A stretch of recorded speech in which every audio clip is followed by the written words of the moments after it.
ప్రార్థన చేసే వాడిని దేవుడు విడిపిస్తాను అని చెప్తాడు. యోసేపు ప్రార్థన చేసేవాడే శోధన వచ్చింది. యోసేపు ప్రార్థన చేసేవాడే చెరసాల్లో పడ్డాడు. యోసేపు ప్రార్థన చేసేవాడే కనపడకుండా అయిపోయాడు. కానీ దేవుడు ఆ శోధనని ఆశీర్వాదంగా మార్చాడు. చప్పట్లు కొడదాం.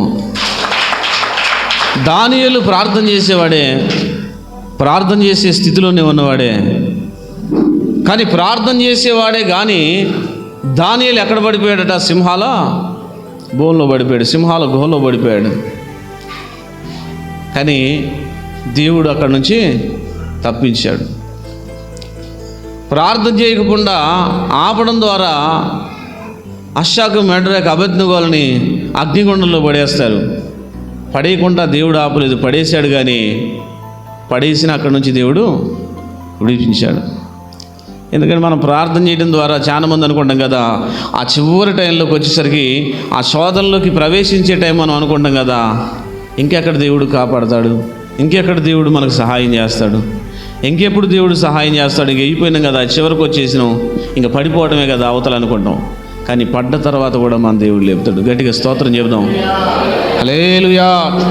ఎందుకంటే పడిపోయిన స్థితిలో నుంచి కూడా ఆయన లేపడానికి సమర్థుడైన దేవుడు మన దేవుడు. మనం పడిపోయాం అనుకుంటాం, కానీ పడిపోయిన దగ్గర నుంచి కూడా దేవుడు చేయగలుగుతాడు.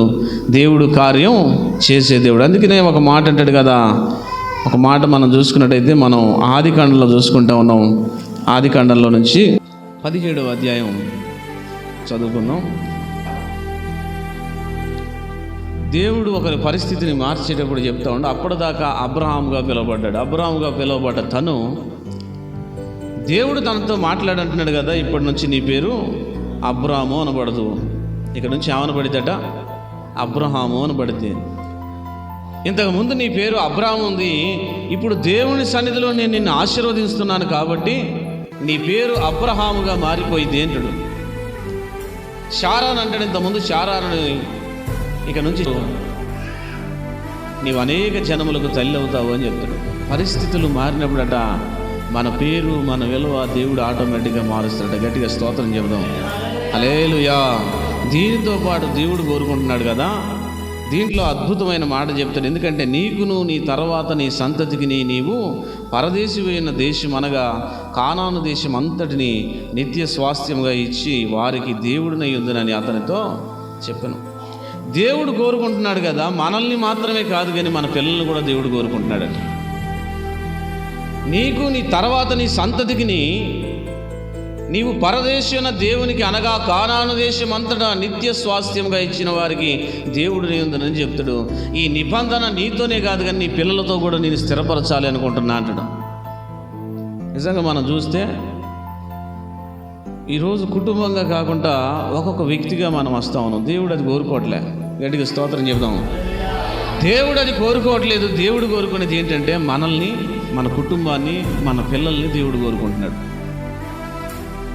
దేవుడు మనం ఒక్కళ్ళమే వచ్చి దేవుడి సన్నిధిలో ఉండాలని దేవుడు కోరుకోవట్లేదు. కానీ దేవుడు యామను కోరుకుంటున్నాడంటే నీ ఉండాలి, నీ భర్త ఉండాలా, నీ పిల్లలు ఉండాలా, నీ భార్య ఉండాలని దేవుడి సన్నిధిలో దేవుడు కోరుకుంటా ఉంటాడు. ఎందుకంటే దేవుడు ఒంటరిగా ఉండి రావాలని దేవుడు ఆశపడట్లేదు.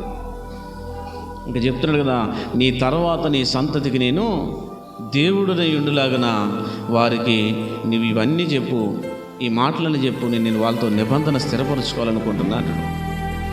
కానీ దేవుని యొక్క మాటను బట్టి అబ్రహాము ఆ జీవితంలో అలాగే చేసినట్టుగా మనకు కనపడింది. ప్రార్థన చేయడం ద్వారా ఎన్ని ఉపయోగాలు ఉన్నాయంటే మనం శుక్రవారం కూడా మనం చెప్పుకున్నాం.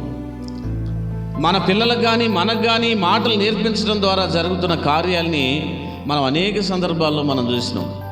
ఇంకో మాట చూసినట్టయితే 1వ రాజుల గ్రంథం, 1 రాజుల గ్రంథం 2వ అధ్యాయం 3వ వచనం చదువుదాం. నీ దేవుడైన యెహోవా అప్పగించిన దారిని కాపాడి ఆయన మార్గమును అనుసరించిన ఎడల నీవు ఏ పని పూనుకొనదవో ఎక్కడ తిరిగినను అన్నిటిలో వివేకముగా నడుచుకుందువు. మోషే ధర్మశాస్త్రంలో వ్రాయబడి ఉన్న దేవుని కట్టడలను ఆయన నియమించిన ధర్మశాస్త్రం అంతటిని, ఆయన న్యాయ విధులను, శాసనములను గైకొనుము. గట్టిగా స్తోత్రం చెప్దాం. హల్లెలూయా. మనం అనుకుంటా ఉన్నాం కదా, అనేక పనులు మొదలుపెట్టి ఆ పనులన్నీ విఫలం అయిపోతూ ఉన్నాయి. అనేక ప్రయత్నాలు చేసి ఆ ప్రయత్నాలన్నీ కూడా విఫలం అయిపోతూ ఉన్నాయి. అనేక రకాల ఆశలన్నీ కూడా నీరు గారిపోతూ ఉన్నాయి.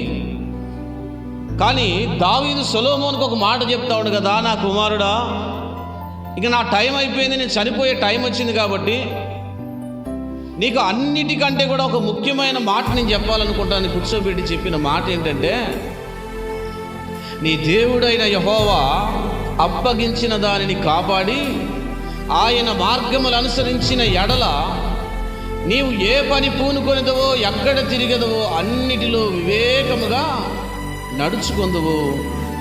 మోషే ధర్మశాస్త్రములో వ్రాయబడి ఉన్న దేవుని కట్టడలను, ఆయన నియమించిన ధర్మశాస్త్రం అంతటిని, ఆయన న్యాయ విధులను, శాసనములను గైకొనుము అని చెప్తున్నాడు. ఇప్పుడు పని ప్రారంభిస్తూ ఉన్నాం, పని మధ్యలోనే ఆగిపోతూ ఉంది. ఇప్పుడు ఒక పని పూనుకున్నాం, ఆ పని సఫలం కావట్లేదు. ఒక పని మొదలు పెట్టినాం, ఆ పని తొదముట్టించలేకపోతా ఉన్నాం. ఒక పని చేస్తూ ఉన్నాం, ఆ పని నష్టం అయిపోతూ ఉంది.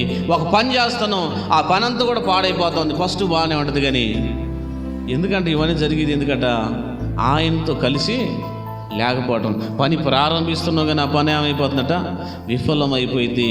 నా కుమారుడా, నువ్వు అటువంటి స్థితిలో ఉండొద్దట. నా కుమారుడా, నువ్వు అటువంటి స్థితిలో ఉండొద్దు, అటువంటి బాధపడే స్థితిలో నువ్వు ఉండదు. ఎందుకంటే దేవుడు లేకుండా ఏ పని చేసినా నువ్వు వర్ధిల్లవు. దేవుడు లేకుండా ఏ పని పూనుకున్నా నువ్వు అది వర్ధిల్లదు. కాబట్టి నీ దేవుడైన యెహోవా నీకు అప్పగించిన దాన్ని కాపాడి ఆయన మార్గమును అనుసరించిన ఎడల నువ్వు ఏ పని పూనుకొనినను, ఎక్కడ తిరిగినను అన్నిటిలో వివేకముగా నడుచుకుంటావట.